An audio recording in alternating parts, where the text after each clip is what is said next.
Human evolution. Cyberspace.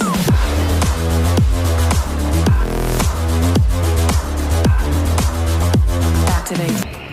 La fumée qui se dégage depuis plus d'un mois de ces silos en ruine rappelle de douloureux souvenirs à ce couple d'architectes qui habite juste en face du port de Beyrouth. Chaque matin, lorsque je me lève pour boire mon café, je vois les silos et cette fumée qui me rappelle ce que nous avons vécu. Leur appartement a été soufflé par l'explosion du 4 août 2020. Si leurs blessures physiques ont guéri, leurs blessures psychologiques demeurent difficiles à penser.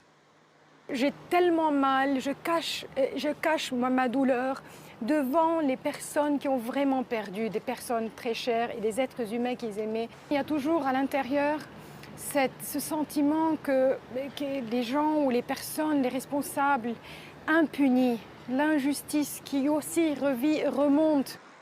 L'enquête piétine et les circonstances exactes du drame continuent de faire débat, alors que plusieurs hauts responsables ont été appelés à comparaître devant la justice.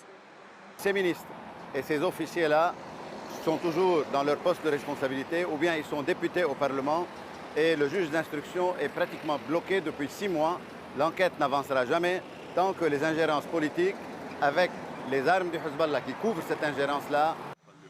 Au QG des Kataeb, fer de lance de la contestation sociale, les réunions s'enchaînent. Pas question de laisser le gouvernement démolir les silos du port. Le parti a soumis début juin une proposition de loi au Parlement afin de les classer comme monument culturel national.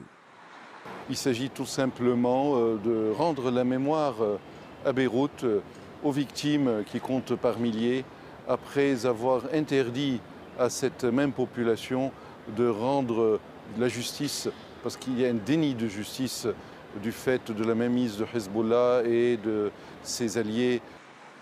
Ces silos de la mémoire, éventrés par l'explosion, illustrent les limites d'un État en faillite dans un pays rongé par une crise économique, une instabilité politique et des tensions sociales.